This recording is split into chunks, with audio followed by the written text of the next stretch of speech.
press the bell icon to stay updated with all the new happenings at SRM University Delhi NCR Sonpat.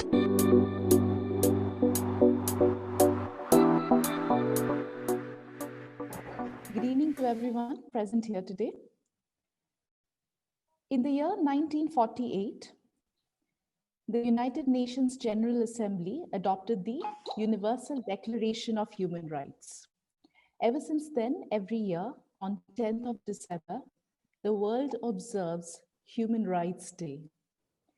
Today at SRM University Delhi NCR, we are extremely privileged to have a host of eminent personalities with us to speak on human rights.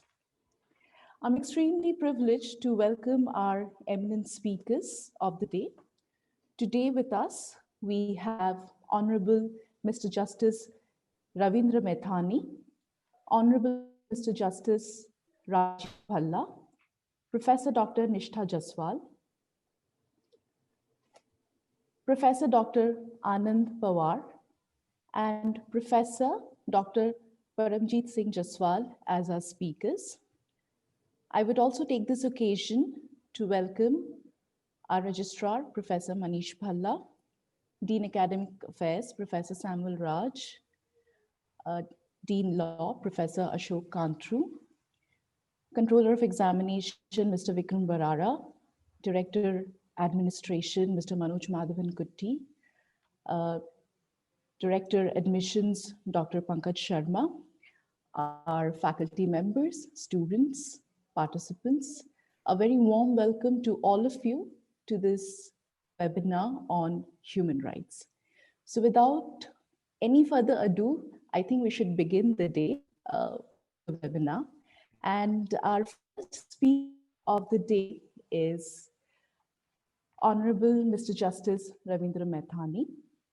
Justice Ravindra Methani was appointed as the additional judge of the High Court of Karnataka in 2008 and permanent judge in 2010.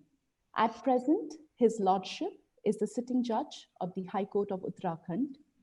Prior to his lordship's appointment as the judge of High Court of Uttarakhand, Justice Ravindra Methani has served as the Secretary General of the Supreme Court of India. Sir, may I kindly request you to please speak on human rights. Thank you very much. A very good evening to all of you. Esteemed Brother Justice Rajiv Bhalla, respected Professor Jaishwal, the Vice Chancellor, Professor Nishtha Jaishwal, Professor Pawar, Professor Bhalla, the Registrar, Professor Dean Dr. A.K. Kantru, all the faculty members, dear students, ladies and gentlemen. It really gives me immense pleasure to be amidst this august gathering on this memorable day, the International Human Rights Day. It is special for me because I was directed to be here by my teacher, Dr. A.K. Kantru, who introduced me to this world of law. I'm grateful to him, and I express these words today again. I'm also grateful to SRM University for giving me this opportunity, especially Professor Jaishwal, the Vice Chancellor, whom I have had the pleasure of knowing since many years. Ladies and gentlemen, today when we celebrate this day, we are also reminded of the impact of COVID-19 pandemic in the lives of mankind, the unprecedented challenges faced by all of us. It has been almost a year of immense challenges to all of us worldwide.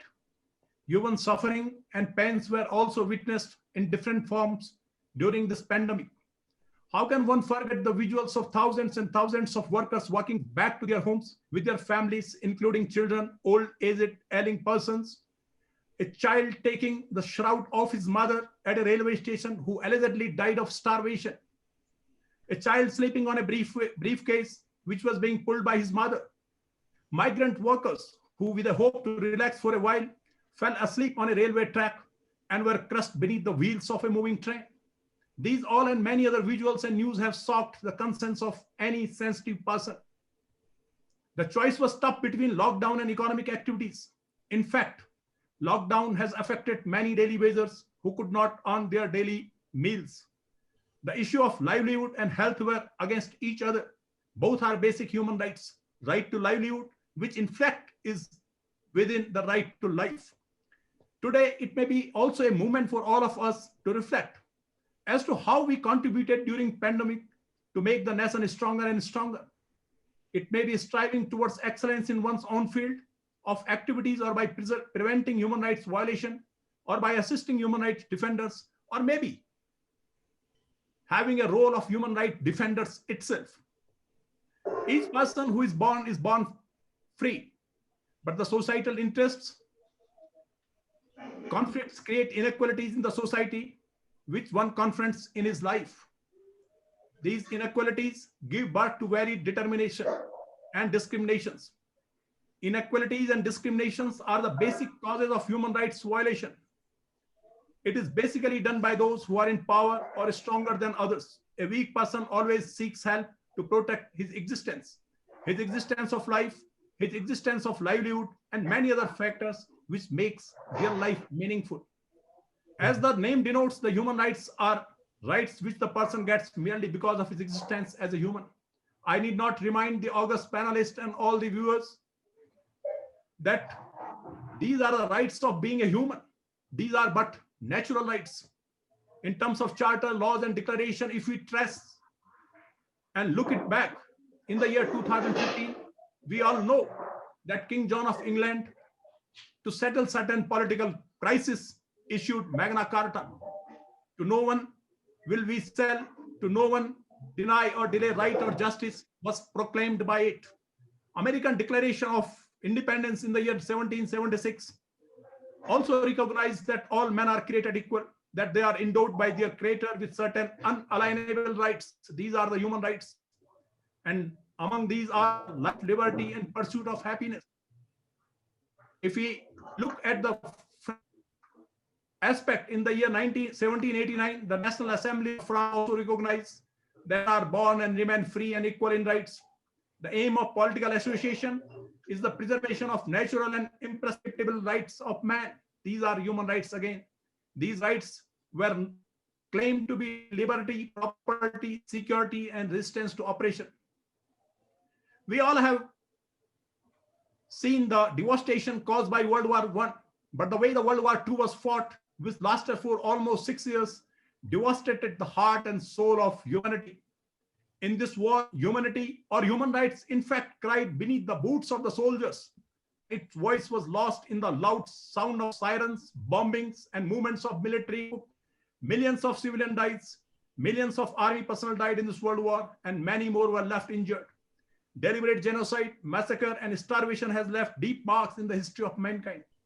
Ladies and gentlemen, it is in this background, on this date, in the year 1948, the Universal Declaration of Human Rights was signed. The preamble of Universal Declaration of Human Rights record that wherever disregard and contempt for human rights have resulted in barbarous acts which have outraged the conscience of mankind, and the advent of a world in which human beings shall enjoy freedom of speech and belief, and freedom for fear and want, has been proclaimed as the highest aspiration of common people.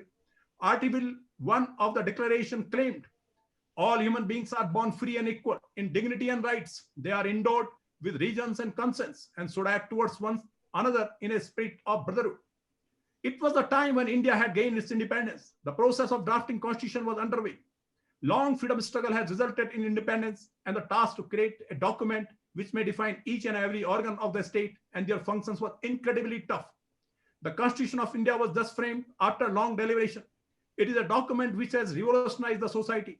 It is a document for revolution. On the one hand, it guarantees basic human rights in the form of fundamental rights, and on the other hand, it also mandates the state to apply the directive principles of state policies in governance. The fundamental rights may be summarized as right to equality, freedom against exploitation, freedom of religion, cultural and educational rights, and of course, the right to constitutional remedies. The Supreme Court under Article 32 protect these fundamental rights. Not only the Supreme Court, but also the High Courts under Article 226 protect the basic human rights. The trust was imposed upon the judiciary to ensure that nobody is denied basic human rights. Some of the fundamental rights are available to citizens only, whereas others are available to every person. The question which we may ask today to ourselves: has the judiciary discharged the trust in a manner as has been envisaged in the Constitution? Human right is such an issue which can never be addressed to its fullest in any system. But has the endeavor been made by the judiciary? The judgment of post-independence India reflect that in fact the judiciary has responded to the changing needs of society in terms of guaranteeing the basic human rights as contained in Part 3 of it. The Constitution, though, provides for amendments, but the Supreme Court in Keshwanan Bharati's case, we all know, limited this power of the parliament and gifted the doctrine of basic structure.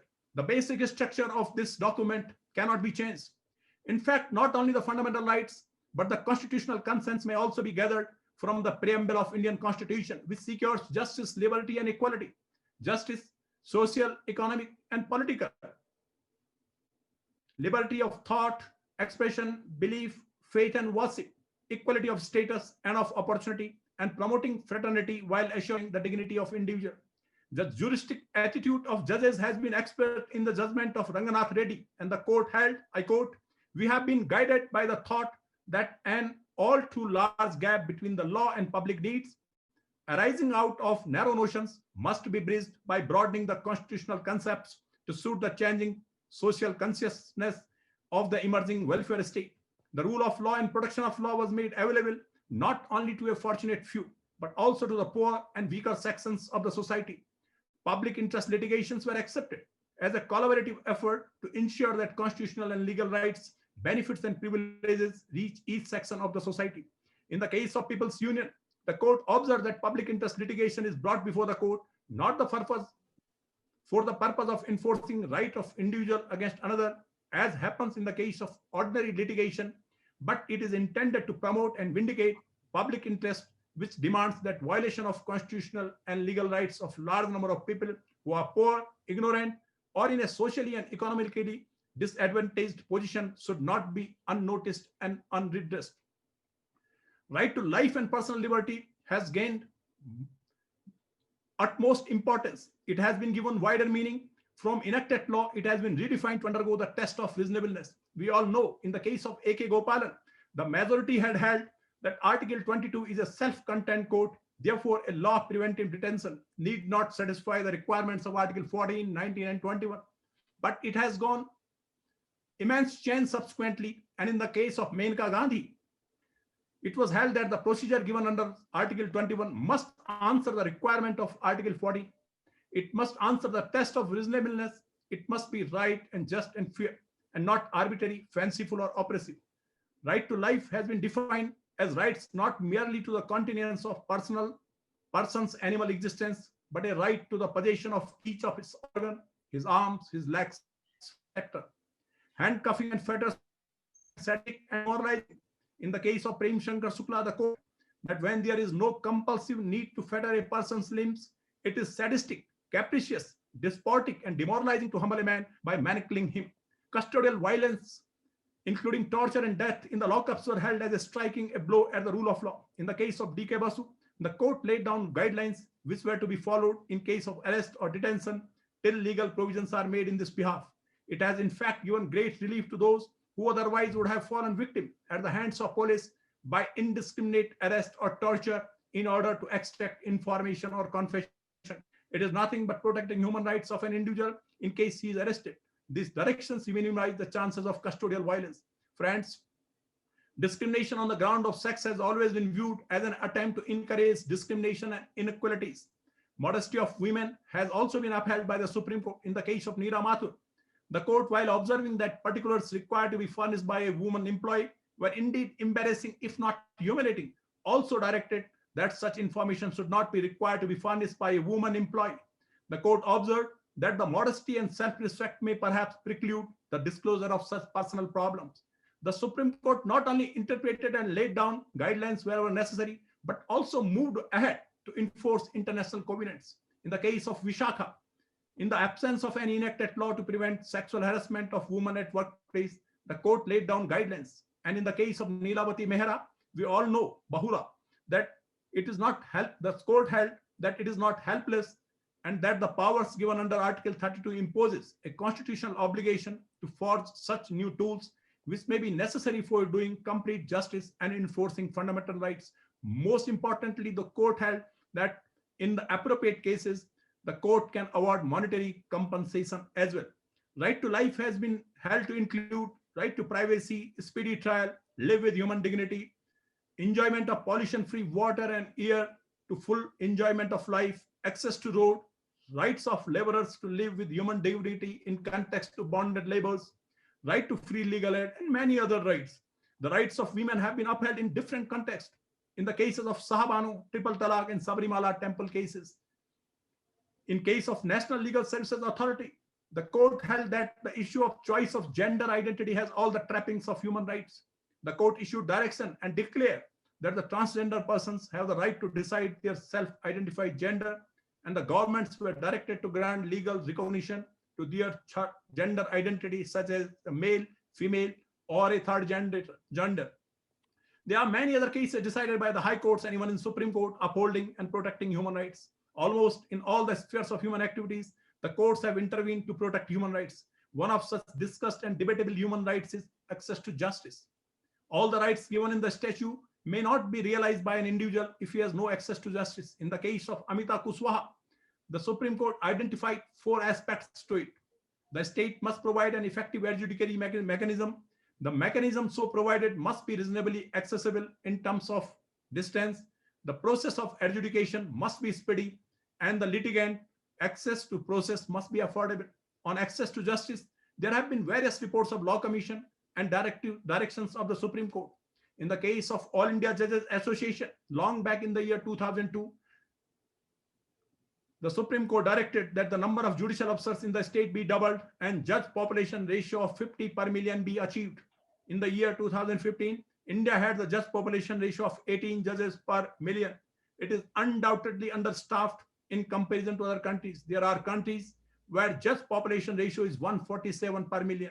The infrastructure and procedural aspects are other considerations which require to be looked into for ensuring affordable and speedy justice.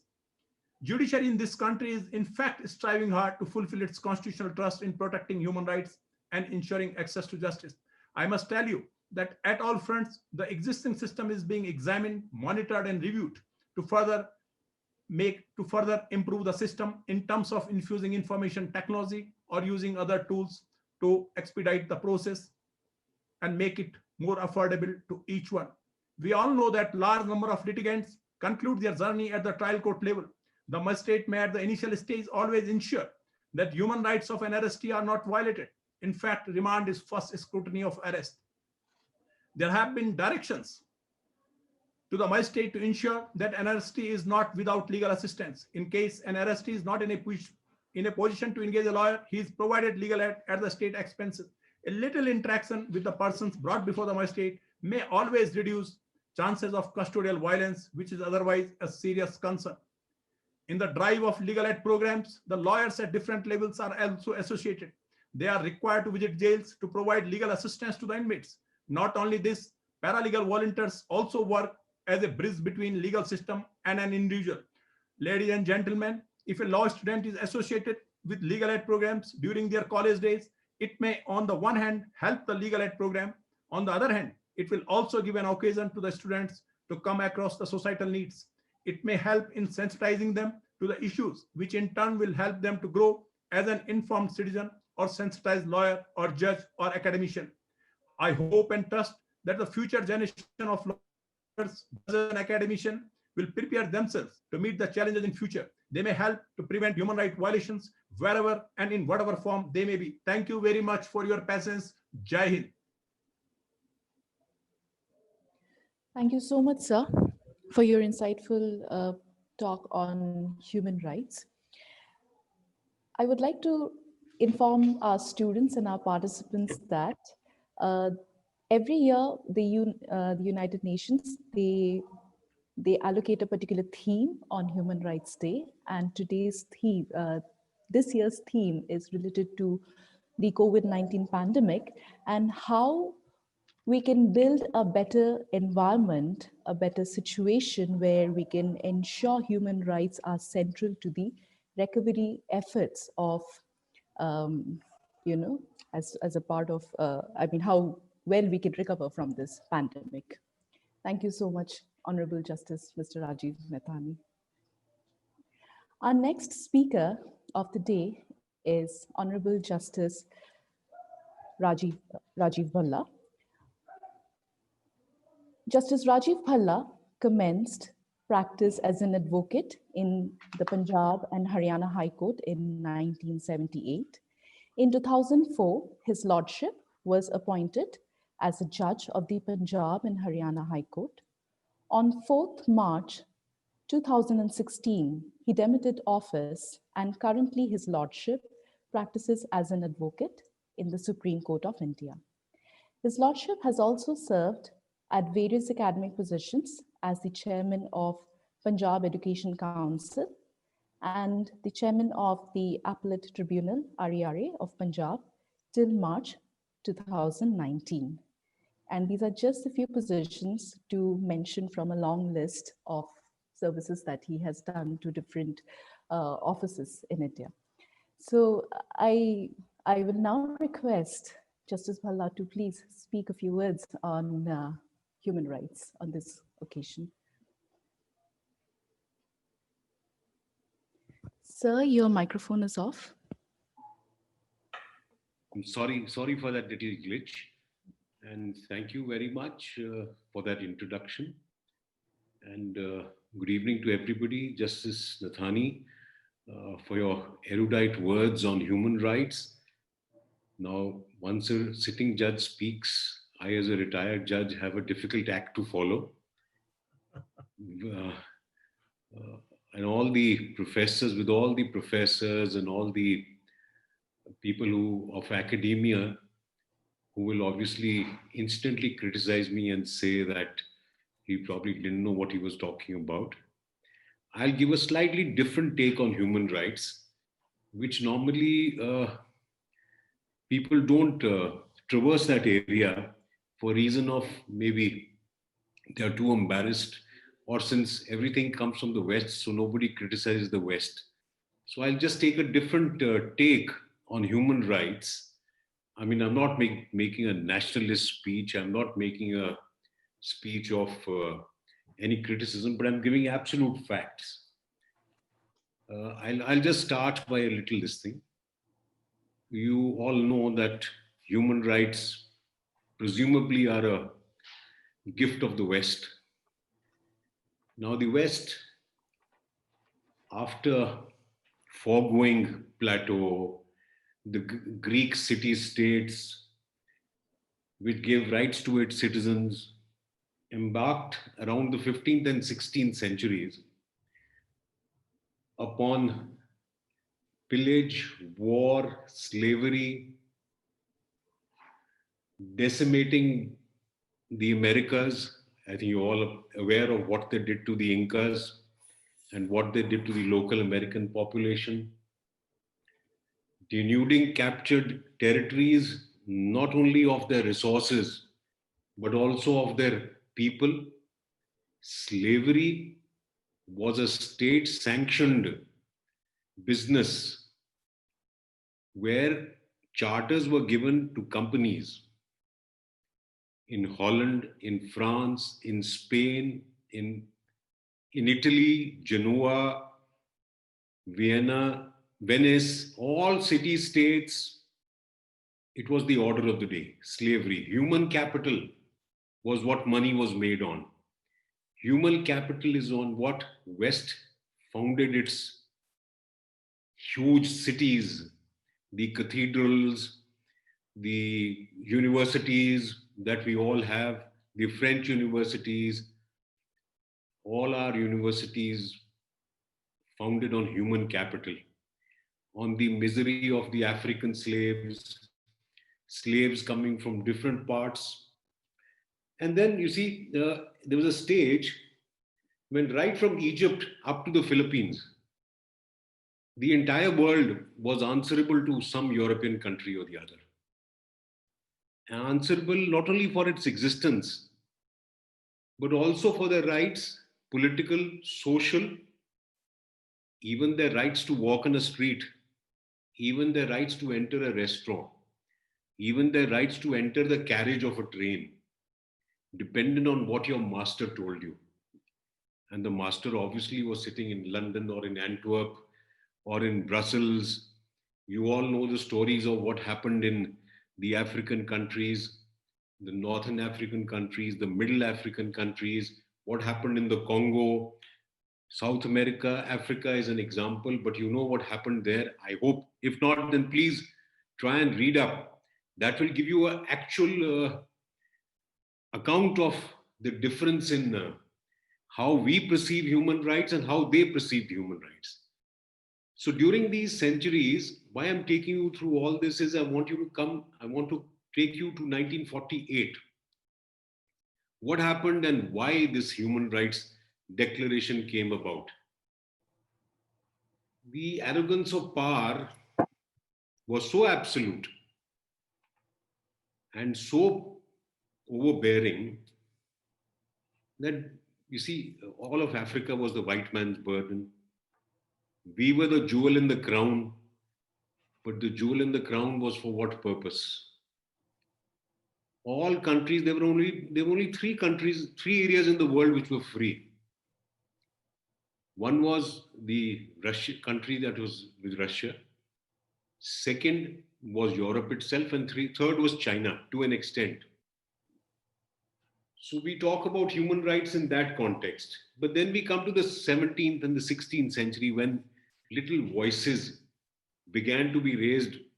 We have our professors in law, and we may have some social scientists here also who would know what preceded the French Revolution as far as the writings of Montesquieu, Rousseau, Pound, etc. All those people who began talking about the man, that the only, and how I like to put it is actually, that the only thing to which he's chained, I make a little difference to Rousseau's words, is to freedom.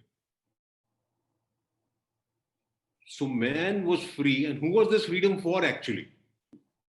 The freedom was for the white man, and not even the white woman. You can remember even women got the right to vote in many European countries, even after India. So you can understand how rights were understood, how freedoms were understood in the West. It was the freedom to enslave, the freedom to pillage, the freedom to exploit, and then to tell everybody that, look, you are all wrong. We are the ones who know everything. Now, after two disastrous world wars and many, I would say, many genocides. Of course, the Jewish genocide is one of the most famous. We forget the Americans. We forget what happened in the Philippines. We forget what happened to the Aborigines in Australia.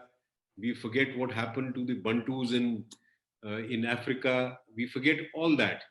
Then suddenly there seems to be a pang of conscience in the West. So they all get together one great day and they form this organization called the United Nations.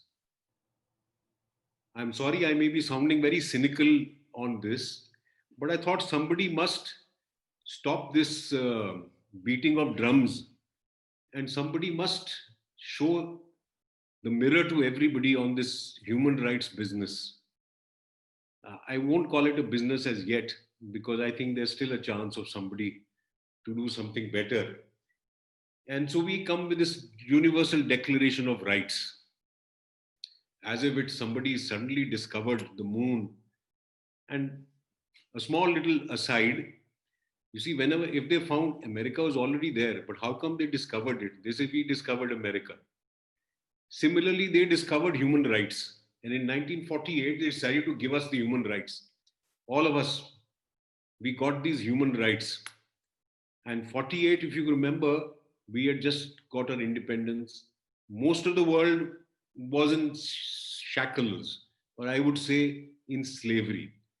The condition of women was even worse than the person who was lifting whatever we call on his head. Women could not leave homes. And we were passing through a phase But then we came through this era where we gave to ourselves a brilliant document, but for which I think maybe none of us would be here today. The document, of course, I'm referring to the Constitution of India, which, as you all know, we gave to ourselves. And then who gave meaning to these rights which were there? You can have a document, you can have any amount of judgments, you can have any amount of things, but somebody has to give a soul to these things. Somebody has to give a right to these things. A right exists on paper. It's very nice for me as a judge, or even now as a lawyer, or even as a professor, to give huge lectures on rights.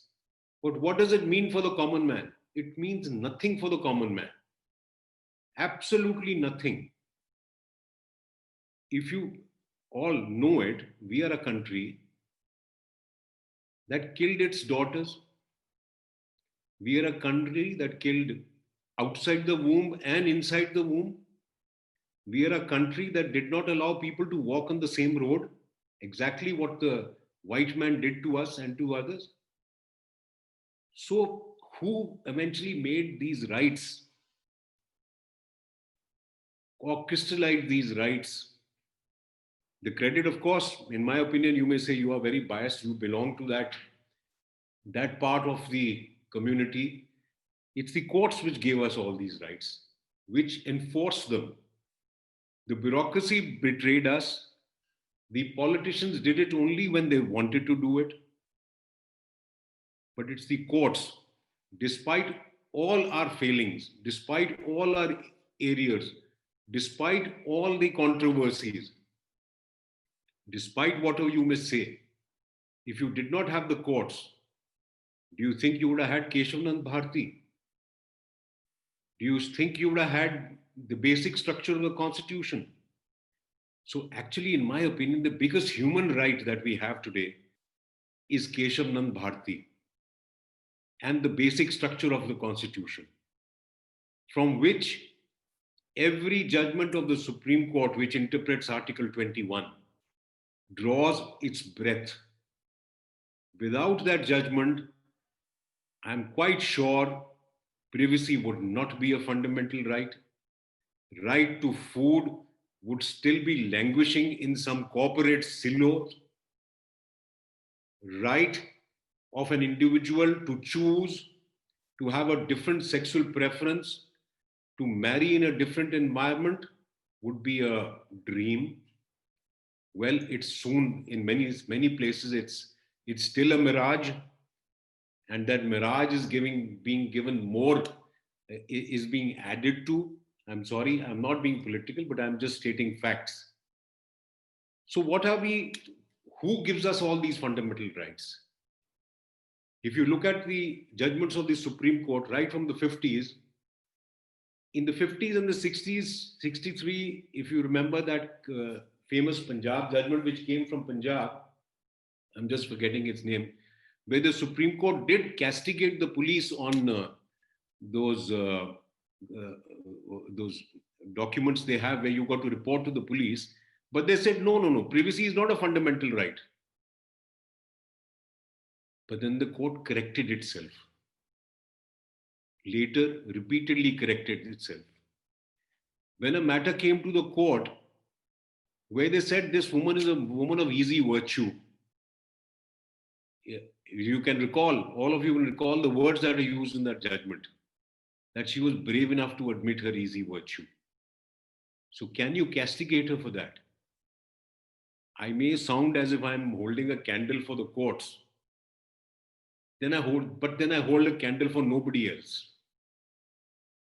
For me, I am a part of the judiciary. I have been a part of the judiciary, and I'm a lawyer now, but I don't regard lawyers as distinct from the judicial system.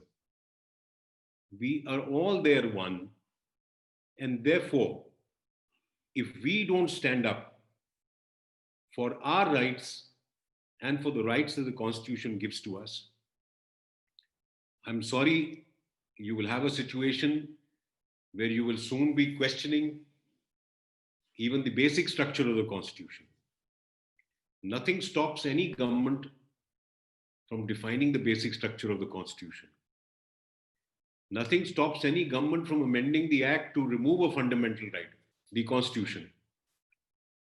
Nothing stops the government. If you all may remember, the government has a power, one of the most brutal powers available to a government is called the power of eminent domain. That means that the government can divest you of your property, of anything it feels like, but it must, as per the process of law. These are the powers we have to fight for. These are the powers where the next battles are going to be fought. You've got rights of environment. The entire law regarding environment was written by the Supreme Court. Is not environment a human right? Air, water. Soon, with the light becoming a commercial, solar becoming a commercial entity, there will be a time when you will have a tax on solar, on the light falling on your roof. You will be able to sell it. So what will happen? No parameters, nothing. So we are in an area where every day we discover new rights. When I was a young judge in 2007 or something, when right to food, if you remember, there was a writ petition in the Supreme Court that there is so many billions of tons of food grain lying, and it should be distributed amongst. There was a drought going on in this place in Rajasthan. So a writ petition was filed in the Supreme Court, and the question was: is right to food a fundamental right?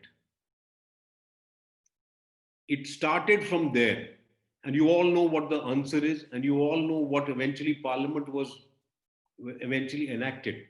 This began in the Supreme Court. Air, water, food, privacy, sexual preferences. Now, can you name any organization? I'm not saying legislate, I'm not using the word legislate, but which has pushed the envelope and encouraged the legislation. Visakha, now enact guidelines. Those are fundamental rights. Those are human rights. So just bringing it to that, taking you from the start of fundamental rights, in fact, 16th century is one point where you start. Why do you start in the 16th and the 1400s? Giving you an example. The known world ended at the Rock of Gibraltar and ended at the other coast of China. Two very significant events happened that time. One was the discovery of America, and two was the sea route to India. So suddenly the globe expanded from being confined to this area, and that's when actually began the West's denuding of fundamental rights and human rights of almost every person in this world. So therefore, I use the word an attack of conscience or a pang of conscience. If it suited them, still, they would not have done it. But my little hunch is they had to prosecute people for the genocide they themselves had committed on the Jews. So there was a need for a theoretical foundation for that. So that's how it starts. This is my little theory. Maybe I'm entirely wrong. But then that's how it all began. And then, of course, you have the normal, this thing about COVID. The lady who was introducing this thing talked about COVID. I'm sorry, I will take a contrarian view again.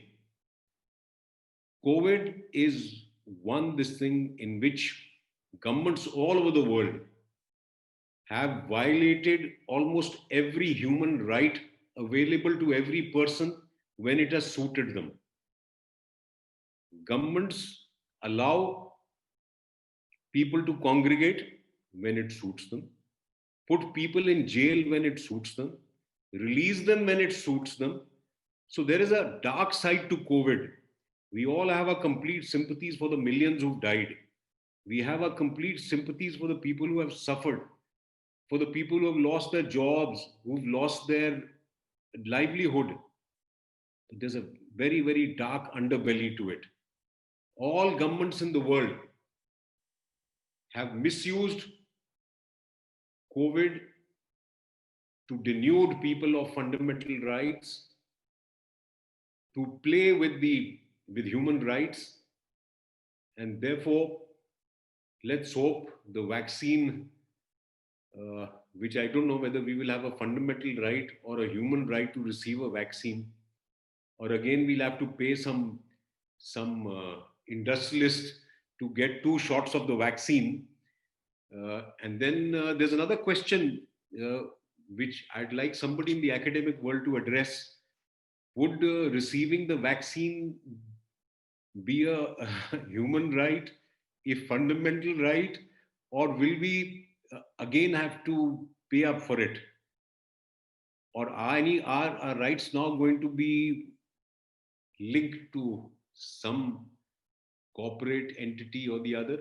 With these few words, I know I've taken a very contrary view to what is normal wisdom on human rights and fundamental rights.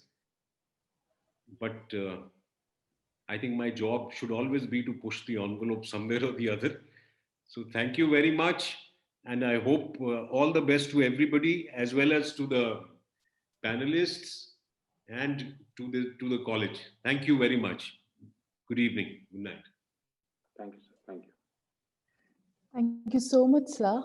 That was indeed extremely introspective and enlightening. And I think all of us, including our students, have a lot to think about as far as the very concept of liberty is concerned, and how we can, transcend it from being a concept to a part of our lives where all of us can understand its true nature and true grandeur.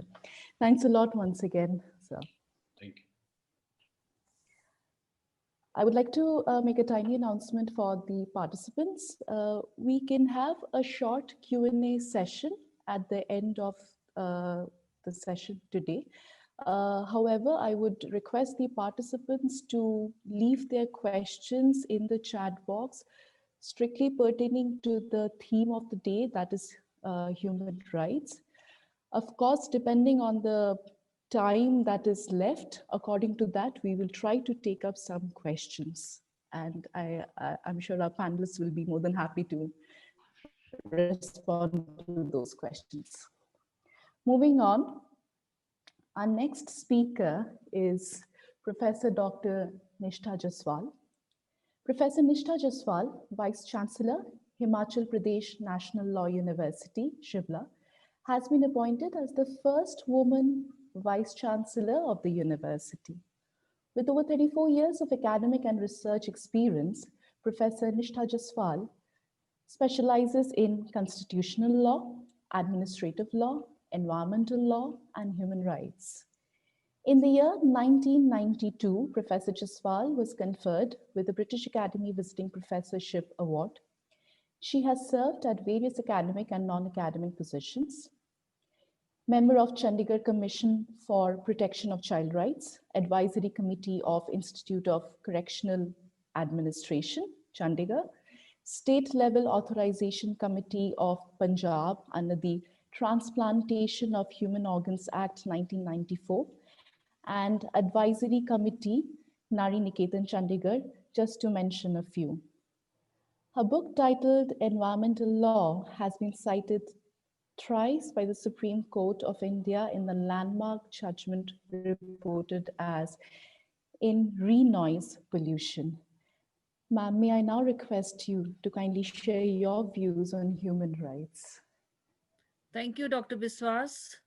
Honorable Mr. Justice Ravindra Methani, Judge Uttarakhand High Court, Honorable Mr. Justice Rajiv Bhalla, former Judge Punjab and Haryana High Court, Professor Paramjit Singh Jaswal, Vice Chancellor, SRM University, Professor Anand Pawar, Vice Chancellor RGNUL Punjab. At the very outset, I am really thankful to SRM University for inviting me on this occasion on a very, very important topic. And in order to ensure diversity of issues relating to human rights, I'm asked to speak on women rights, and I'll be speaking on women rights. But I try to ensure that being a female, I'll eschew all my biases. I can quote from Sanskrit literature, Yatra naryastu pujyante ramante tatra devta.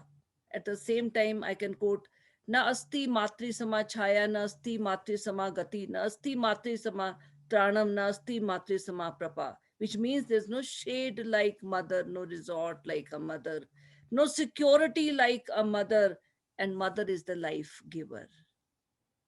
I fail to understand, in spite of our healthy traditions, healthy culture, we have to celebrate Human Rights Day and we have to talk about human rights, and especially of women who are born empowered.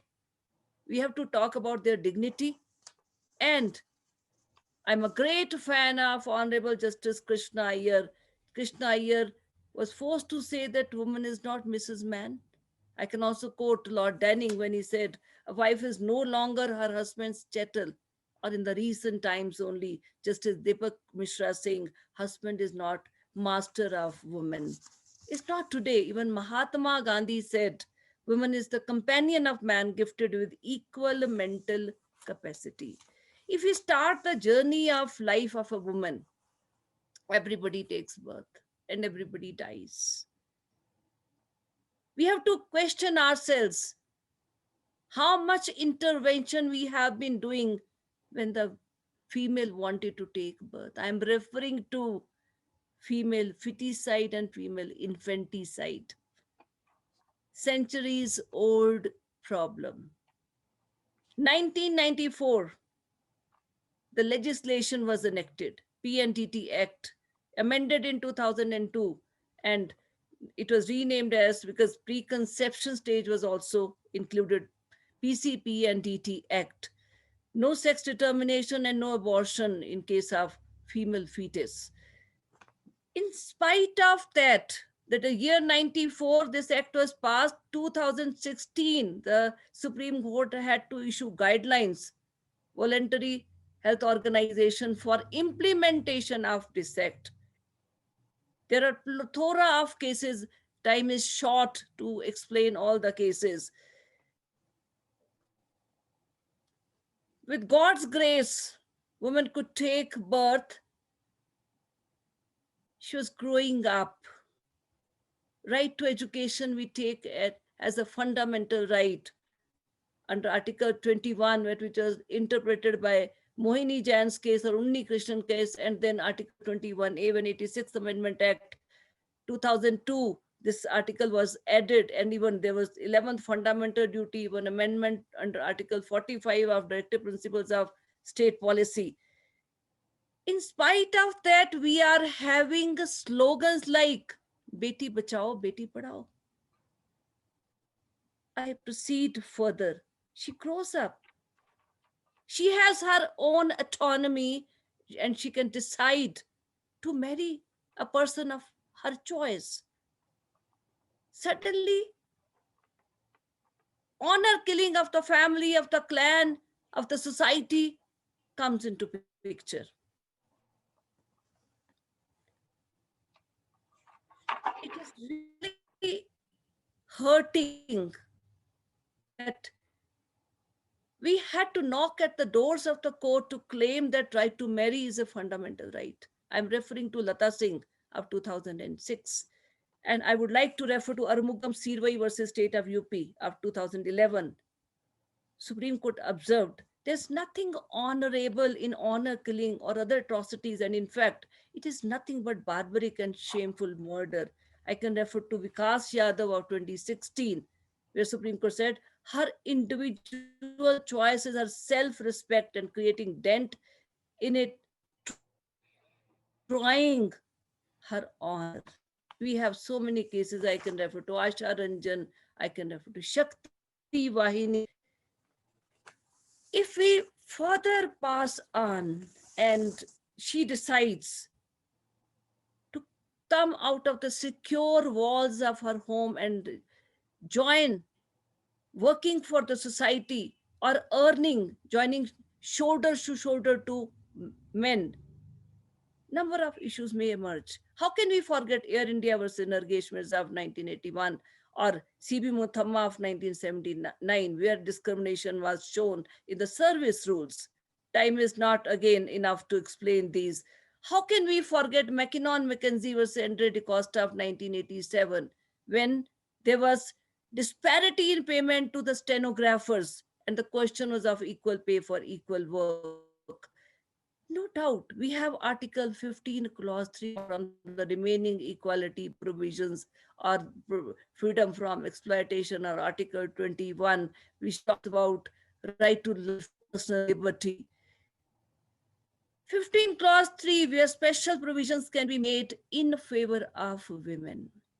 We have a number of cases where the Supreme Court went to the extent of saying that even there can be 100% reservation in favor of women, but the rules must provide.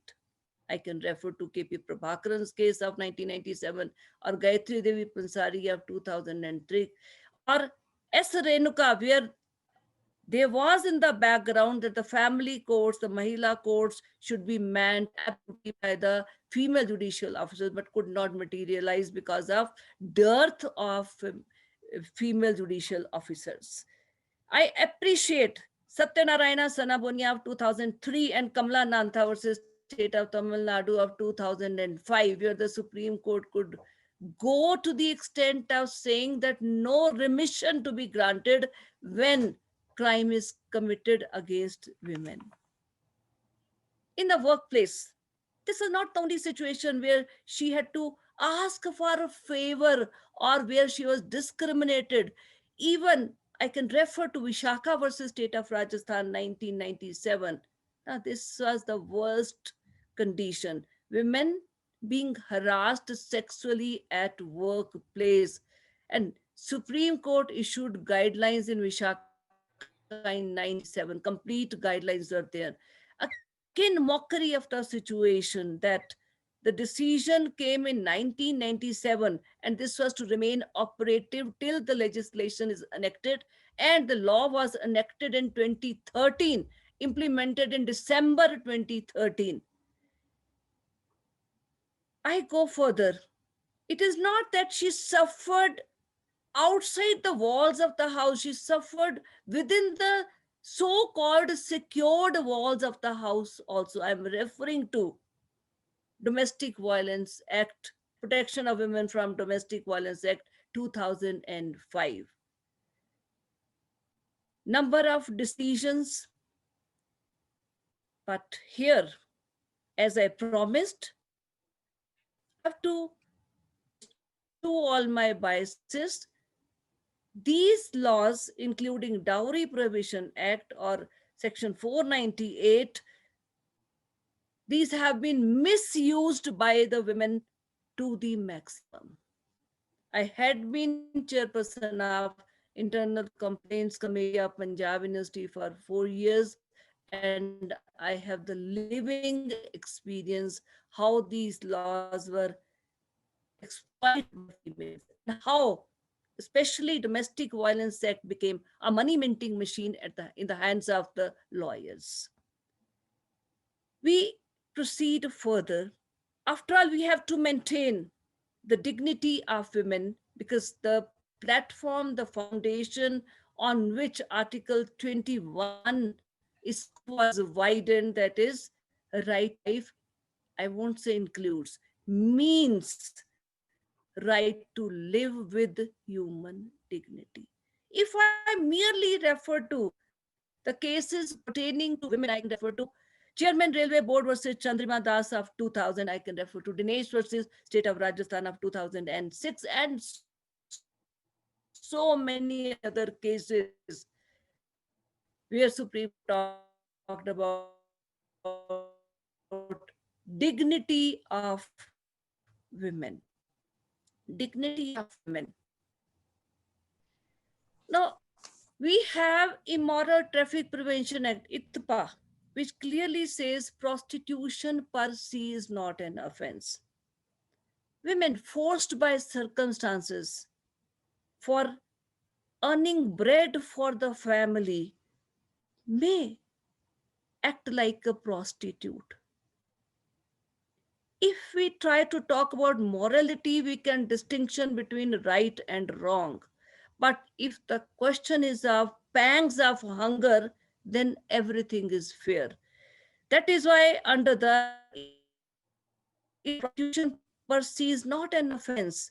And even in Buddha Dev Karmaskar, the Supreme Court talked about the rights of the sex workers. Just recently, another decision of Kajal Mahesh Singh versus State of Maharashtra. Now here, two girls were prostitutes. They were arrested, harassed, exploited. And imagine what statutory provision we have that was reiterated by the Supreme Court in this case, that prostitution per se is not an offense. Examples are many.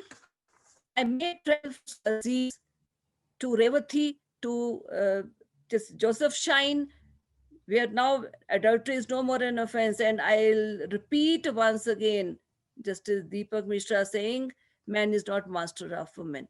Or we can travel from Shah Bano to Shaira Bano. Shah Bano, where for the first time Muslim women got maintenance under section 125 of CRPC. And Shaira Bano, for the first time, we find place under Article 13 when we refer to interpretation of the term law, law enforced, that personal laws are also included. And triple talaq was declared as unconstitutional on the ground of violation of to equality. Number of other situations are there. I won't like to touch Sabrimala issue because it may hurt the sentiments of many. I may be a different person, a person of very, very broad-minded who can think beyond religions, beyond dogmas, but I will not touch, even though it affects the human rights of women. As the time is short, so I will just conclude by saying that it is only our mental set. It our thinking of following the duties that we can enjoy human rights. The human rights may be of women, maybe of children, or any other being. Even when we talk about even rights of animals, after all, if they are not human beings, they are beings. So we have to show empathy, we have to show sympathy. And finally, I'll conclude. I can share, this is the platform where I came for the first time, that I might speak as a student of law, as a teacher of law, but truly I'm a poet by heart. So I'll conclude by a poem. What I could not say in the legal language, I can say in the language of a poet. मैं ज़मी हूँ मेरी कोख से बढ़कर कोई खान नहीं. मैं ज़मी हूँ मेरी कोख से बढ़कर कोई खान नहीं. मेरी ही परवरिश है, मेरी ही परवरिश है, जो इंसान है हैवान नहीं. मेरे आंचल के मुकाबले कोई आसमान नहीं. आंचल में जो समेटा तो क्षितिज का अरमान नहीं. मेरे दूध के बिना बचपन होता जवान नहीं. मेरे दूध के बिना बचपन होता जवान नहीं. मेरी शिक्षा से बढ़कर कोई ज्ञान नहीं. शीश जो उठाऊं पर्वत की चोटी इसके समान नहीं. हाथ जो उठाऊं आशीष को इससे बड़ा वरदान नहीं।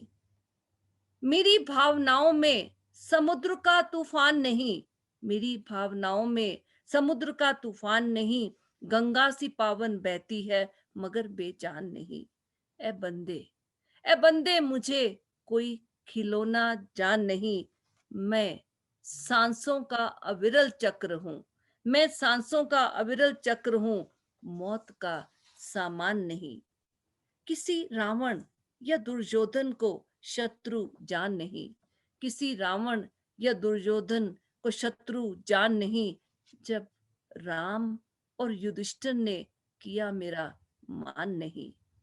मेरी सिसकियों सा कोई सुरताल नहीं, मेरी सिसकियों सा कोई सुरताल नहीं, कोई झरना मेरे आंसुओं सा बेहाल नहीं। And finally my prayer to God, ए रब मैं नारी हूं, ए रब मैं नारी हूं, रिश्ते गूंथूं तो निलय है। ए रब मैं नारी हूं, रिश्ते गूंथूं तो निलय है। रिश्तों की लाज जो टूटी, रिश्तों की लाज जो टूटी तो प्रलय है। रिश्तों की लाज जो टूटी तो प्रलय है। Thank you. सर्वे भवन्तु सुखिना। Thank you so much, ma'am. Indeed, we still have a lot to contemplate on as far as the very idea of being and dignity is concerned, because we claim that we are human beings. But what do we understand by being is something I think we should, take some time out and think about it. Thank you so much, ma'am.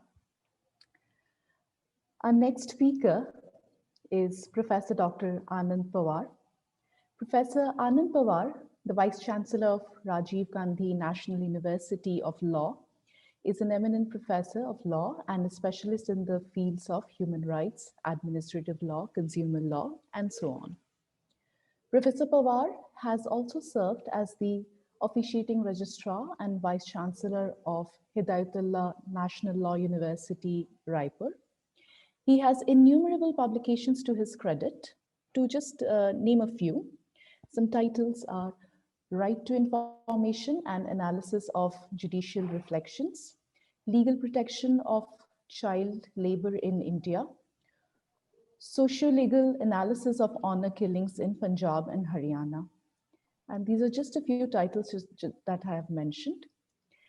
Professor Anand Pawar is also the Nodal Officer and Local Coordinator, Global Initiative of Academic Network Project of MHRD and UGC since 2015. Now I would request Professor Pawar to kindly talk about human rights. And I think he's going to talk about human rights in relation to children right, if I'm not very wrong. So please. Thank you, Lobasmita. Good evening, one and all. Honorable Mr. Justice Sridhar Mathani, Honorable Justice Rajiv Bhalla ji, Honorable Professor Nishtha Jaswal, Madam Vice Chancellor, HPNLU Shimla, my predecessors and much respected academician, Professor P.S. Jaswal, Vice Chancellor, SRM University, Vadi Registrar ji, Manish Bhalla ji, Dean Academics, Professor Kanchu, other deans and directors, faculty members, participants, and dear students.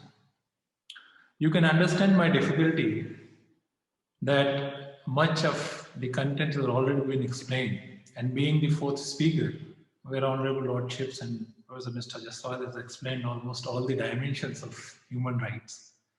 Therefore, some of the points which I have noted with the discussion which took place till now are with reference to that the journey of human rights from its identification through various kind of documents which were enacted in due course of time. And once this identification was done, then the second phase was with reference to the recognition in terms of implementation by multiple further documents and recognition by the states. And in the third phase, where implementation become difficult through various mechanisms, it was ensured that through legislation and constitution and the mechanism established, the rights are required to be enforced. So now we are discussing the human rights perspective today, where the rights are identified, recognized, and up to an extent there is a machinery available for implementation. But still, there are problems and challenges. And the challenges and problems become more grave when the world is facing this COVID pandemic, where everybody, all states and individuals are in different situations. So, for example, there are rights which are already been established as in fundamental rights and as in human rights in general. Some of the rights which were discussed by other speakers, like right to food, right to environment, right to clean water, right to education, right to shelter, right to life. Now, what are the challenges attached with these rights? So, for example, right to food. We have ensured we have food security bill also. But I think that the kind of food which is available, how much that food is nutritious. A survey recently conducted at Delhi NCR, where the kind of water provided to the farmers for irrigation is highly contaminated. The canals from which they are taking the water, it's highly contaminated. All chemical, the solid waste, everything is included in that. So now that kind of water which is used for irrigation with so much of pesticides and chemicals, the kind of food which is produced for human beings, even if we are ensuring that right to food by multiple ways, ensuring as a fundamental right or be it as a human right, providing the food is not the question. What kind of food which we are providing to our children and human beings is the question. Similarly, right to clean air. We all have noticed that during the COVID pandemic, when the lockdown was there, the visibility gone high. People can see mountains from sitting here in Chandigarh and Ludhiana, all Himalayan range. Visibility was at around more than 15 kilometers, 20 kilometers, and sometimes 100 kilometers. Whereas nowadays, if you see, it will not be more than 100 meters in some cases. These are the challenges. Right to shelter. See, around after 20 years, 40% of our population would be old age people. What kind of social security legislations are there? What kind of measures which we have adopted? The social values and the family system is going down and breaking every day, where the old age problems are increasing. So we are ensuring at one end that all the rights are ensured, and we have prepared the mechanism. We have multiple kind of judicial interpretation, ensuring and directing the state for enforcement and protection of all these rights. But what is the reason because of which still the problem is persisting? I am reminded by the article written by Vipul Parekh, Human Rights to Right to be Human. And I think that is the base or root cause that we are losing the human values. If we are producing food, what kind of food is required to be produced? If we are creating noise pollution, how can we reduce it? So if the human being becomes more responsible, perhaps that is one of the way by which we can reduce much of the problems relating to human rights. And that is perhaps the purpose of discussing human rights, revisiting that how far we have achieved the goals with the journey of movements of human rights till date. Now, when it comes to the right of the child, which is the specific topic, we know that there are multiple kind of problems which our children are facing. If we talk about the crime against children, around 50% of the crimes related to kidnapping and abduction. Around 16% of the cases relating to rape, assaults and insult and modesty of girl child of around 11%. Crimes under POXCO Act of around 4%. Prosecution of minor girls, 2%. Crimes falling with Juvenile Justice Act, 2%. murders 2%, and other crimes relating to childs are around 13%. So even if we have multiple kind of documents, we have multiple kind of rights ensured by various documents. Even the UN Convention on Child Rights, they have classified multiple kind of rights relating to right to survival, which deals with right to born, right to minimum standard of food, shelter, clothing, right to dignity, live with dignity, right to healthcare, safe drinking water, nutritious food, clean and safe environment, information to help their safety and health. All these rights are there. Similarly, when it comes to right to protection, right to be protected from all sorts of violence, neglect, physical, sexual abuse, dangerous drugs. This is specifically classified there. Similarly, right to participation includes freedom of opinion, expression, association, information. That is also ensured there. And in reference to right to development, right to education, right to learn, right to relax and play, right to all forms of development, emotional, mental, physical, psychological, all such kind of rights are mentioned there. Similarly, all these rights we have adopted through various legislation. We have constituted commissions also for enforcing and enforcement of that. But still, there are problems.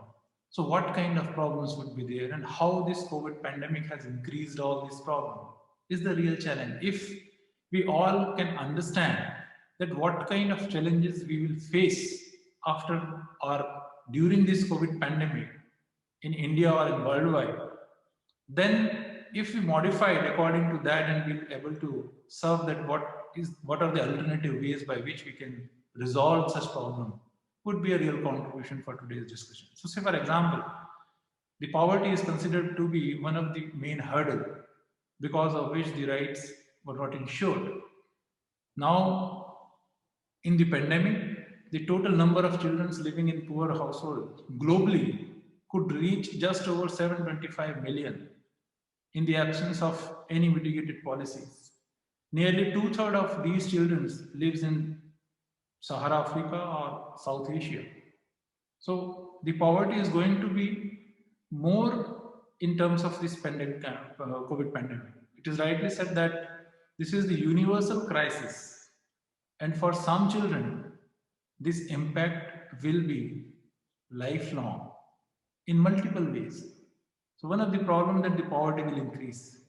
Then learning crisis, we all have seen that the schools, the government policies have decided that the continuous physical education would not be there. So alternate modes will be available there.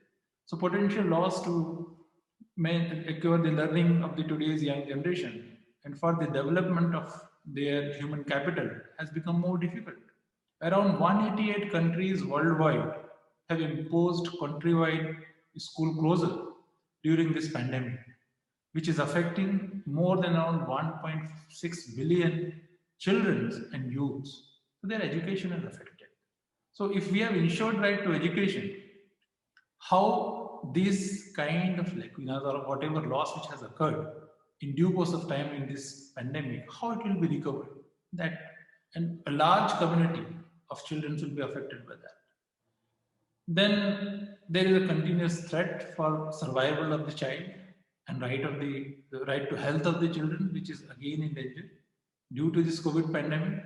An additional 2 million under 5 deaths could occur in just 12 months due to reduction of routine health services, coverage levels, and incredible child wastage. Because the kind of childcare or the mothers which are required to be provided such kind of health measures were not available to them, because all the resources which were available in terms of medical practitioners or medicines, the focus has been diverted from that perspective to another problem. So there is a shift of priority.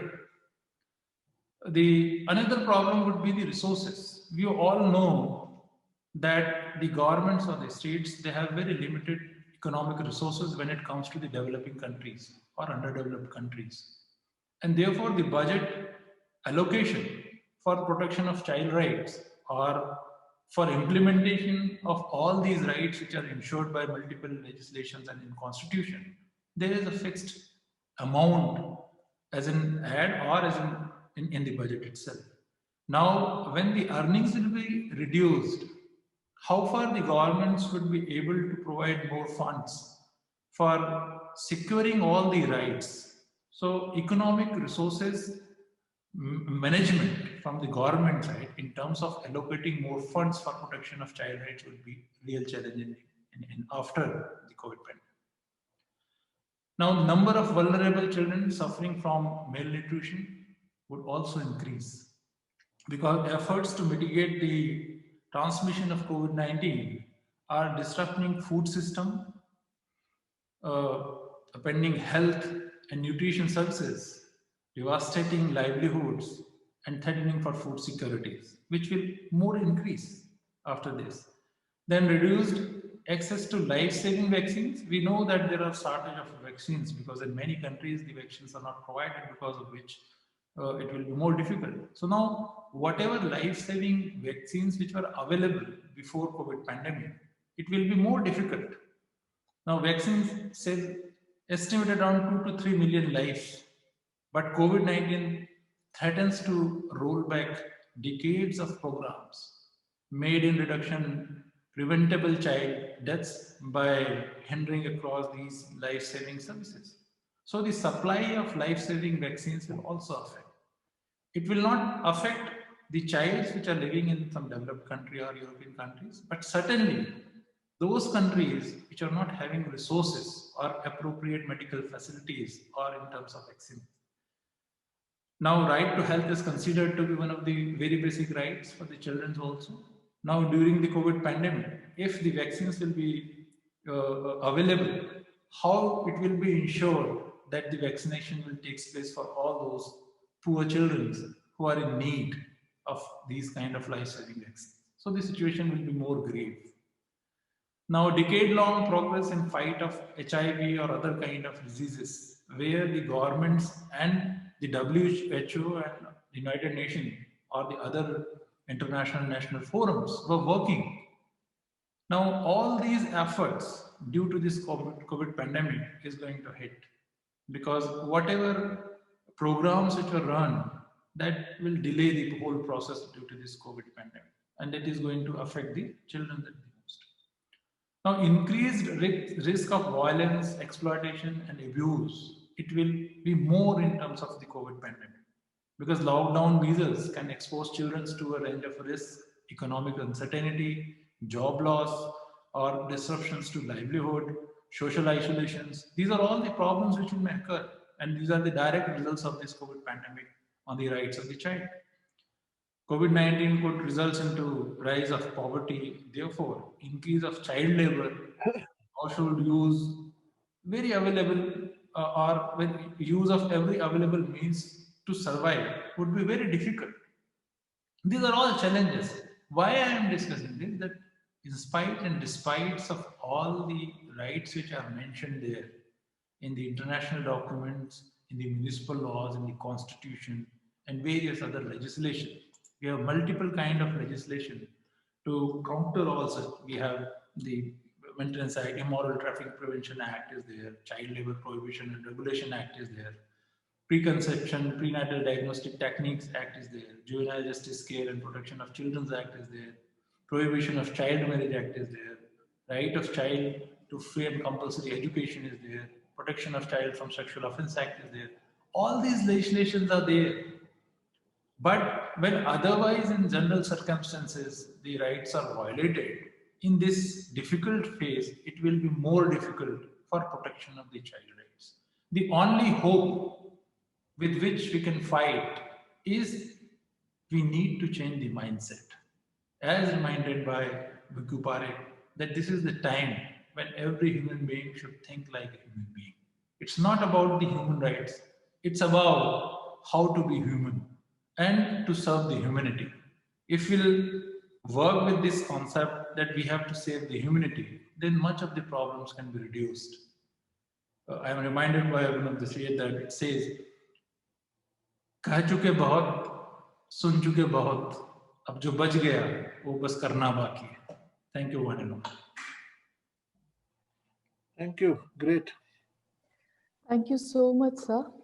Thank you so much for your insightful talk on how we have to proceed in today's day and age with our very idea of rights and uh, the people whom rights are concerned with. Our final speaker of the day is our Honorable Vice Chancellor, Professor Dr. Paramjit Singh Jaswal. Professor Jaswal assumed office as the Vice Chancellor of SRM University, Delhi NCR in December 2020. He is also the former Vice Chancellor of Rajiv Gandhi National University of Law, Punjab. Professor Jaswal, with an academic experience of more than 38 years, is an expert in the fields of constitutional law, administrative law, human rights, and environmental law. His book on environmental law has been referred by the Supreme Court of India in 3 different occasions. Protection and promotion of human rights in India, human rights and law are only a few to mention from an illustrious list of his publications. Professor Jaswal was awarded with Bharat Jyoti Award in 2006, and in 2014, the National Cadet Corps conferred Professor Jaswal with an honorary rank of colonel. In 2016, the former Chief Minister of Himachal Pradesh, Shri Veerbhadra Singh, conferred Professor Paramjit Singh Jaswal with the Shan-e-Hind Award. I may now request Professor Jaswal to kindly give his remarks on our today's theme, that is human rights. Sir, please. Thank you, Devas. Today we are celebrating Human Rights Day because it was on this day that the Universal Declaration of Human Rights was adopted. If we see the operative part of the Universal Declaration of Human Rights in its preamble, it is because of the recognition of the inherent dignity of and of the equal and inalienable rights of all members of the human family, that it is the foundation of freedom, justice, and peace in the world. Nothing rankles more in the human mind than the sense of injustice. And for that, if we want to support these 3 pillars of freedom, justice, and peace, then we have to have the equal opportunity of inalienable rights to all the members of the human family, the entire world, all human beings. We are all members of the one family. My previous panelists, they have spoken various contours of the human rights. From North Pole to South Pole, various aspects have been covered. And from this, it can be gauged that the human right concept is so wide that you can go on and on, because these rights are not static rights. These rights, they keep on evolving from time to time. I will not take much time. I will just try to reiterate what has been said by the previous speaker. Honorable Mr. Justice Mathani started how the impact of COVID-19 to basic structure and the judicial activism. I'm reminded of just Honorable Mr. Justice Krishna here, after hearing Justice Mathani, when Justice Mathani referred to various judgments of the Supreme Court, how there has been a judicial activism for the protection of human rights. Justice Krishna here said, judicial activism gets its highest bonus when its order wipes some tears from some eyes, and a scrutiny of the judgments to which Justice Mathani referred, particularly how the Universal Declaration of Human Rights came into existence, and then thereafter how the constitutional provisions were interpreted, including right to privacy, right to environment, and right to food, demonstrate that yes, through the judicial intervention in India, some tears were definitely wiped out of some eyes of the have-nots. Justice Bhalla gave a beautiful perspective how slavery in the Europe and the West used to be there before the Universal Declaration of Human Rights came into existence, and how freedom were understood in the West, how the right to vote was only to the male people, and how the judiciary is drawing a strength from the basic structure concept which has been developed again by the judiciary. I'm reminded of Nelson Mandela, who said, to deny people their human rights is to challenge their very humanity. The description given by Honorable Mr. Justice Bhalla proves that yes, the biggest violator had been not the poor nations, but in the West, the rich nations to begin with. Today we talk about the violation of human rights, but yes, in India, there has been the judicial intervention with regard to the protection of human rights of the have-nots. Professor Nishtha Deswal spoke about the role and the status of women and the judicial activism. I think nobody can disagree with what she said. On one hand, we have Article 21A of the Constitution as a fundamental right in Part 3A of the Constitution, that right to education. But still we have to have the slogan, Beti Bachao, Beti Padhao. What one wonders, it was in 1993 when Unni Krishnan and Moni Jain case came, when the Supreme Court declared that right to education or the primary education is a fundamental right.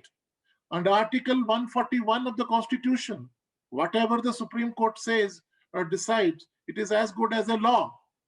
Still, it took about 9 years for the Parliament to amend the Constitution and incorporate into the Constitution in 2002 this new Article 21A.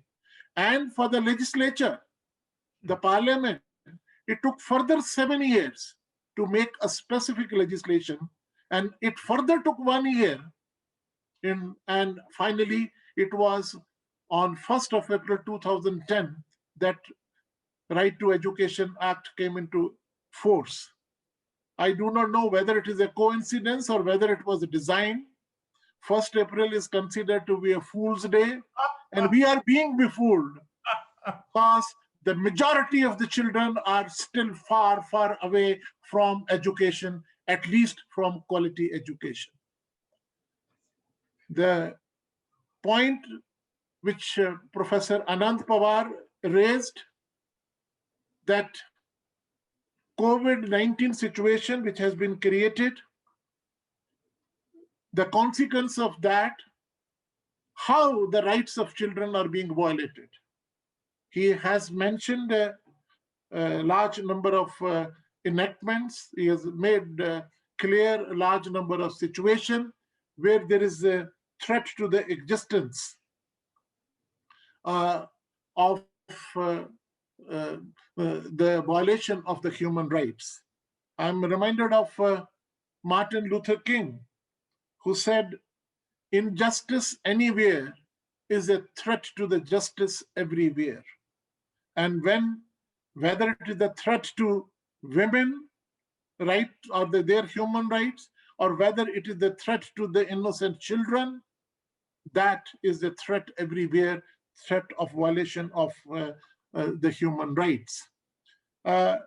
We need to change our mindset. That is the message of today's webinar.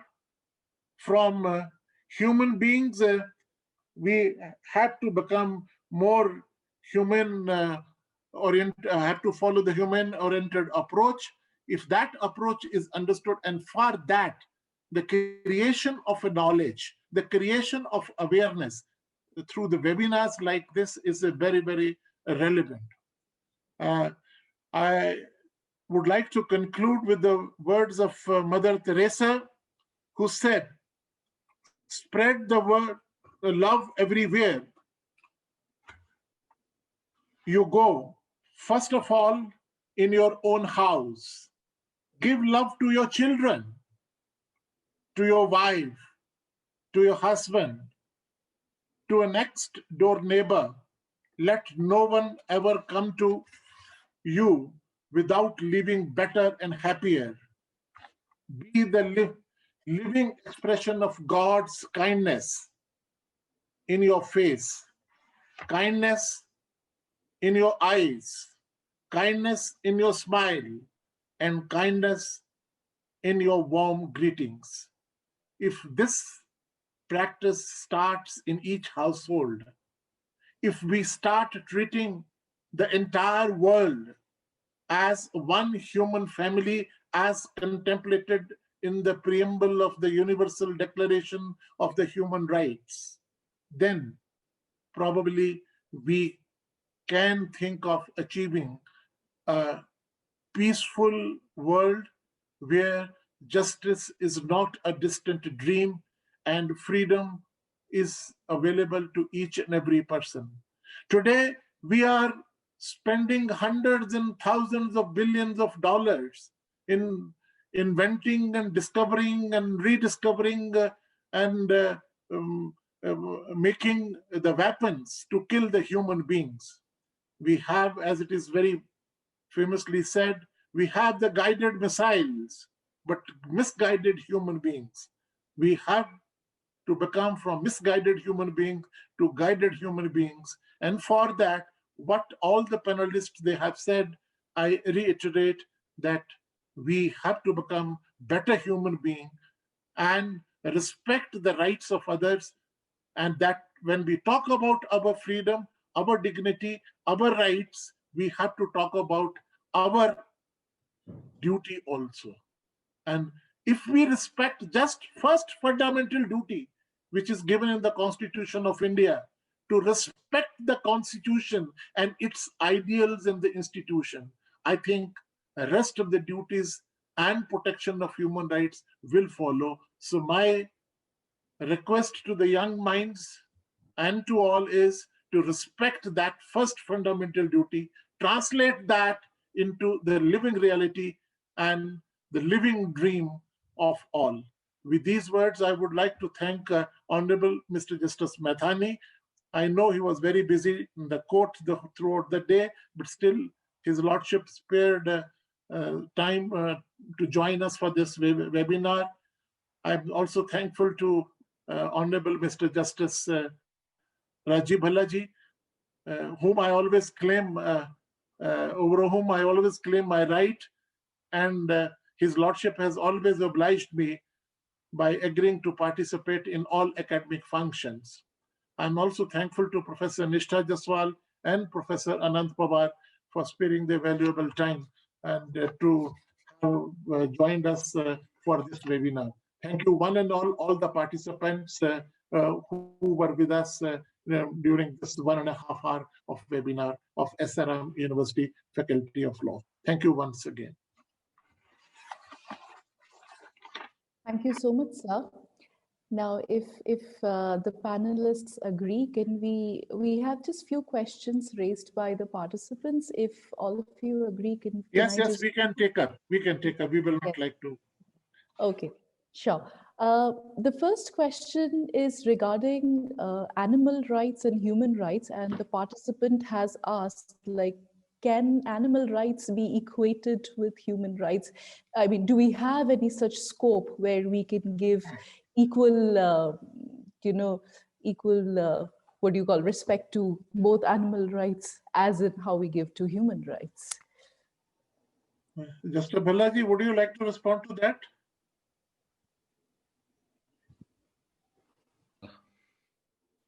Okay, I'll take the challenge.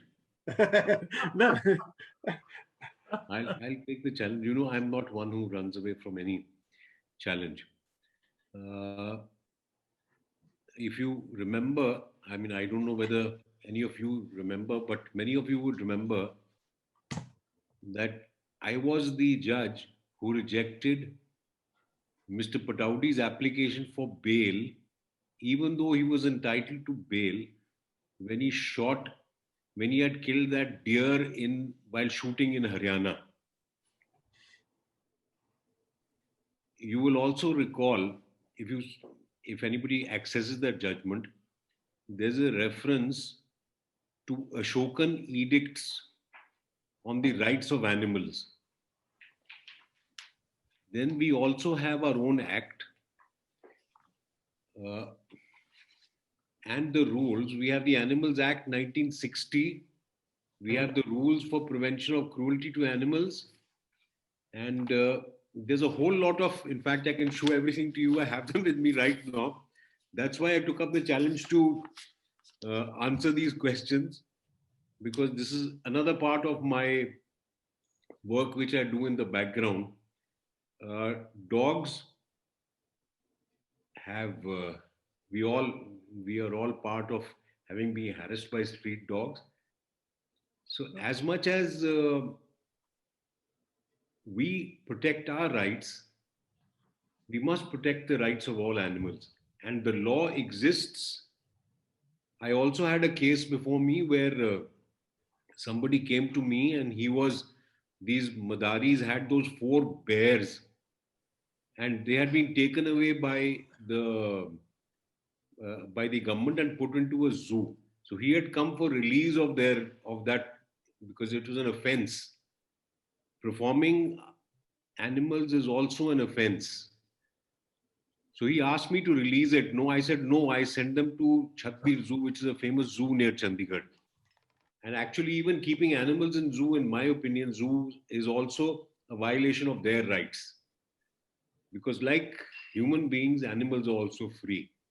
But this is a huge discussion. There's a separate topic. I'll request your Vice Chancellor to have a separate discussion on animal rights. Thank you very much, sir. I knew about this judgment of Pataudi. That is why I asked you to respond to this question. Honorable Mr. Justice Bhalla has been a very proactive judge all throughout. Professor Anand Pawar also mentioned that even animals also have the rights. If we are human beings, they are beings. And you have even Supreme Court judgment, Jallakattu's case is very famous case. So our judiciary has shown activism, showing concern for the protection of the animals. They also have the rights. But the question is not of equating the animals with the human beings. But yes, we have to respect them as beings. Thank you very much. Next question, Deba. Yes. The next question is regarding euthanasia and whether it is legal in India or not. I believe passive euthanasia is legal in India, but of course, if the panelists can shed more light on euthanasia and the question. I think you have answered the question yourself. The Supreme Court has categorically declared that the passive euthanasia is permissible in India, and the judgment of Justice Sikri, Justice Chandrachud, it is worth reading, because the different judges, while justifying, have given the different reasons for their judgment. Like Chandrachud has used the religion as the basis for justifying the passive euthanasia. Justice Sikri has given the economic reason for justifying the passive euthanasia. But because of the paucity of time, I just answer yes, passive euthanasia is accepted. Okay, thank you, sir. I hope the participant will go through all these judgments to clear her doubts further. The last question that we have for the day is, and I'll read it out, and the question is, what can be the reason that the first woman judge was appointed in the Apex Court in 1989, even when India couldn't get its first woman CJI till now? Much debatable, much talked about these days. See, we should see everything from a broader perspective. we should not brand a particular thing on gender basis. I remember when Justice Fatima Bibi was elevated as a judge of the Supreme Court, though she had retired from the High Court, which is very rare that a judge is elevated to Supreme Court after the judge has retired from the High Court. It is very rare. Along with the Justice Fatima Bibi, I remember just Honorable Mr. Justice Kuldeep Singh was elevated. And how the media presented, both electronic as well as the print media, projected the news. First time Muslim women has been elevated to the Supreme Court. First time a Sikh judge has been directly elevated from the bar. You should not, rather one should not, I will not call you, I should say each one of us, we should not think with these lines. We should think on the merit. As far as our women are concerned, we can think about our Sarojini Naidu and others, women, great freedom fighter. The contribution of women has been in all the fields. We cannot even start, the problem starts when we start equating. One should not. My take on this is, yes, women should get their right. We talk about now a reservation of women in parliament, 33%. I would say, who prevents the political parties to give tickets to more than 33% women only? But they prefer to give the tickets to those who have the criminal background, because the ticket winning are those women. But there is no dearth of very good politician women in India. So it is not in this sense we have to equate. The reason may be different, but yes, we are proud of our women judges. Our women judges have been the chief justices of the different high courts, and the day is not far off. We may have a chief justice women and the chief justice of India also in future. In Yes. fact, Professor Jaswal. Perhaps Sorry, sir. perhaps there is another aspect to it as well. It is an issue relating to women empowerment as well. And you see, in hill districts, I know if the seat is reserved for a woman Pradhan, there is one more Pradhan. He is called Pradhan Pati. So because she's a woman, she's not going in the meeting. The Pradhan Pati is going in the meeting. My God. So these are broader issues. Is it a question that they have not been put in the mainstream of the legal profession for a long? Is it a question that they have not reached as the pinnacle of those professions for one reason or other? Is it a question that societal forces or conflicts stop them to move with the pace which they were expected to? So these are the questions which would be answered. Perhaps this country, at least our country, is proceeding hard, moving hard in this direction. As far as I know, my state of Uttarakhand, there was one of the panelists who has just, maybe Professor Mr. Jaishwal only, that the courts are not being manned by women judges, though it should be, and it's a dearth of. We have a great reservation for women in our state, and well done. We are growing well. So it's a kind of mindset. I tell you one thing, you see, there is a prayer, those who have in the Durga Puja and whatever say, Yatanarestu Pujante, Ramante, Tatra Devata, anything. There is a stuti of Devi when a man's asked, obviously men, when he says, Patni Manorama Dehi, Manovirtanu Sarani, Tarani, Durga Sansara Sagrasha Kulod Bhavam. Bhagavan se bhi keh rahe hain, give me a wife who could conduct according to my wishes.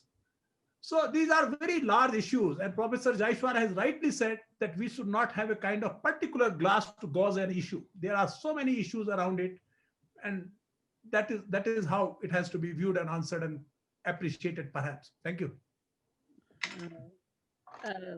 If the time permits, I would like to say something. Please. Yes, ma'am, please. Honorable Justice Krishna Iyer once said, justice must have a human face. And I can clinch this issue even by saying the trend, the fashion is, you show me the face, I'll take the decision. And when we talk about, because nobody in the, I'm so sorry, I really apologize. One panelist among 5-6 panelists, a woman. And nobody talked on the basis of merit, that it's merit.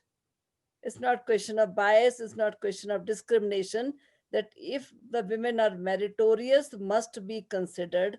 And here, just taking a pause, I'll like to narrate a story.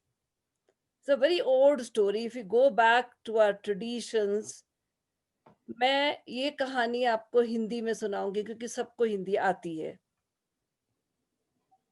राजकुमारी विद्योत्मा की कहानी शायद आप लोगों ने सुनी होगी। राजकुमारी विद्योत्मा बहुत विदुषी थी। जब उनकी विवाह की उम्र आई तो उन्होंने एक शर्त रखी कि जो मेरे को शास्त्रार्थ में हराएगा, मैं उससे विवाह करूंगी। सब पंडित जन उनसे शास्त्रार्थ में हार गए। अब बड़ा दिल दुखता है कि औरत जीत जाए और पुरुष हार जाए। तो उन्होंने क्या किया कि एक जा रहे थे रास्ते में, बड़े ही टेंशन में थे, आज की भाषा में मैं कहूं। एक पेड़ पे एक लड़का बैठा था, जिस डाल पे बैठा था उसी को काट रहा था। वो कहते, अरे कलुए, आज तो तू मरेगा। उसने पेड़ से छलांग लगाई, पीछे भागा, पांव में गिरा, बोला, अरे अरे आप तो प्रभु हैं, आपको कैसे मालूम हुआ कि आज मैं मरूंगा? कहते, अरे मूर्ख, जिस डाल पे बैठा है उसी को काटा है, मरेगा नहीं तो और क्या होगा? उन्होंने कहा, ये मौका बहुत अच्छा है। उसको स्वच्छ वस्त्र पहनाए, अच्छे से उसकी चुटिया बनाई और उसे दरबार में ले गए और राजकुमारी विद्योत्मा से कहा कि ये पंडित हैं, बहुत दूर से आए हैं और ये आपके साथ शस्त्रार्थ करेंगे, परंतु एक मुश्किल है। वो मुश्किल ये है कि इन्होंने आजकल मौन व्रत रखा हुआ है। उन्होंने कहा, कोई बात नहीं, हम इशारों से भी बात कर सकते हैं। तो शास्त्रार्थ आरंभ हुआ। अब राजकुमारी विद्योत्मा ने अपना हाथ ऊपर किया। उनके कहने का अर्थ था कि 5 इंद्रियां हैं, लेकिन वो तो मूर्ख था। उसको लगा ये कह रही है कि मैं तुम्हें चांटा मारूंगी। तो कहते, मुझे कैसे चांटा मारेगी, मेल ईगो, मैं तो इसे, उन्होंने घूंसा दिखा दिया कि मैं तो तुम्हें घूंसा मारूंगा। लेकिन वो पढ़ी लिखी थी विद्योत्मा, उन्होंने इसको इंटरप्रेट किया कि ये कह रहे हैं कि 5 इंद्रियां मेरे वश में हैं। इसी तरह शास्त्रार्थ चलता रहा और उन्होंने अपनी हार मान के उनसे विवाह कर लिया।